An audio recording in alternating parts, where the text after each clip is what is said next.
Hello everyone, and welcome to the YouTube channel for Practice Dr. John's Best Health. I am Dr. Chinwe John. I'm a board-certified specialist in the field of physical medicine and rehabilitation. This is the first video the practice is bringing out this year, and so I'll say Happy New Year to you all. One of the philosophies of this practice is to practice holistic medicine. Holistic medicine means we do not separate the mind and body and all the systems in the body and view them separately in isolation. We see the person as a whole.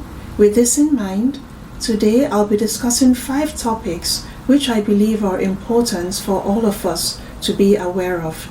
The first topic I will discuss stems from statistics gathered in 2022, which say that at least 49 million people in the United States are suffering from a substance use disorder. The age group looked at were people above the age of 12. This means 1 out of approximately 6 people above the age of 12 has a substance use disorder in the United States. Out of the 49 million people, 8 million people were reported to have both an alcohol and a drug-related use disorder. About 6 million people had an opioid use disorder specifically. These are very high numbers, and so what I will say is if you think or you know you have a substance use disorder and you are not already under the care of a healthcare provider, please contact a healthcare provider. And the next topic I would like to share with you comes out of a study which reports that there's a high incidence of melatonin use in children between the ages of 1 to 13 years of age in America. So what is melatonin? Melatonin is a hormone that's produced in the brain, and it helps to regulate our sleep-wake cycle. Now, melatonin is a natural compound. However, when you purchase it and ingest it in your body, although it's natural, it is now acting as a drug. It's not the melatonin that you produce.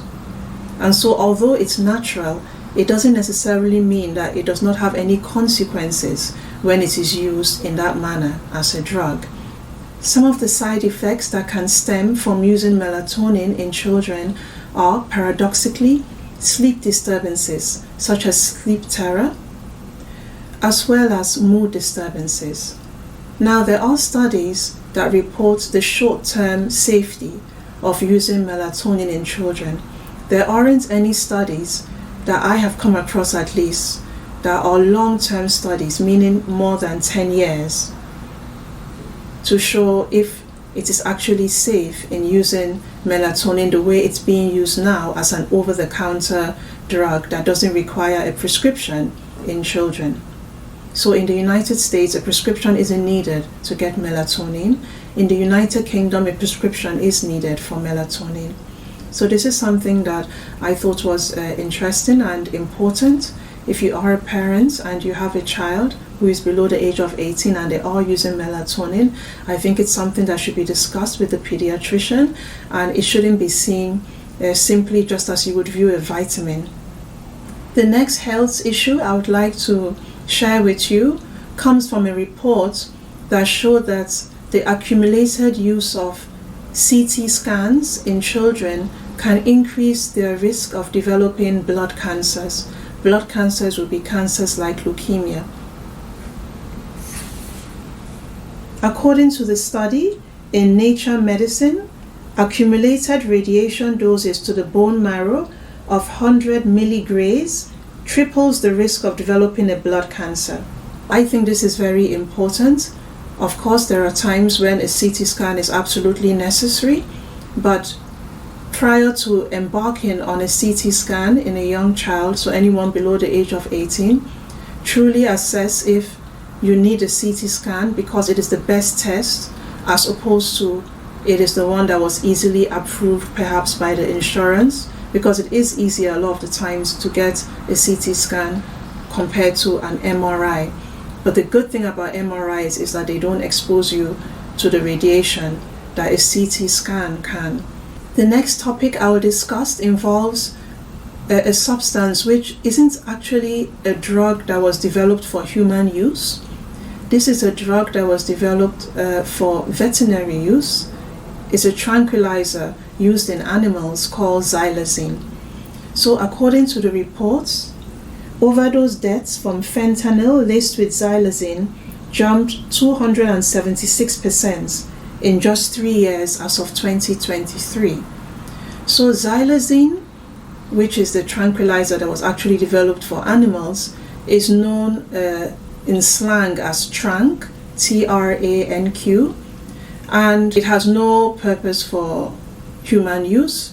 And amongst the many side effects are that it can cause wounds, severe wounds that don't heal. So it's known as a flesh-eating drug. Of course, it can cause unconsciousness and finally death.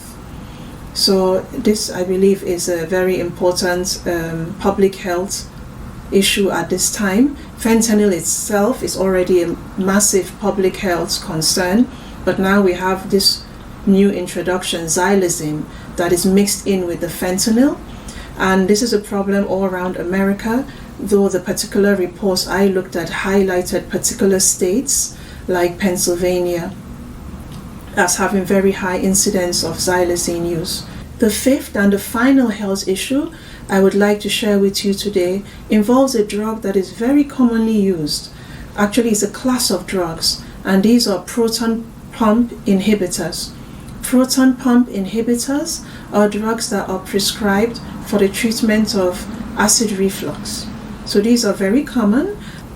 Commonly prescribed proton pump inhibitors include omeprazole, which is also known as Prilosec, pantoprazole, known as Protonix, and lansoprazole, which is known as Prevacid. So as you can see, these are very commonly used drugs. According to the studies, the use of proton pump inhibitors for longer than 4 years in people below the age of 90 increased their risk of developing dementia by 33%. Again, this study showed that using proton pump inhibitors for longer than 4 years when you're below the age of 90 increase your risk of developing dementia by 33%. This is very significant. The prevalence of dementia in the United States at this time is 5.8 million people having dementia. In the United Kingdom, it's approximately 944,000. What I would recommend if you are using proton pump inhibitors is that you stay aware of the length of time that you have been on it, and you discuss with your prescribing provider whether or not you should still be using it if it has been more than 4 years. Sometimes people continue using a drug for year upon year just because it's never really evaluated to find out whether or not they still need to use that drug. I hope the 5 health topics that I shared with you today have been helpful. Please subscribe to our channel, Dr. John's Best Health. I look forward to seeing you on our next video, and until then, stay healthy. Thank you.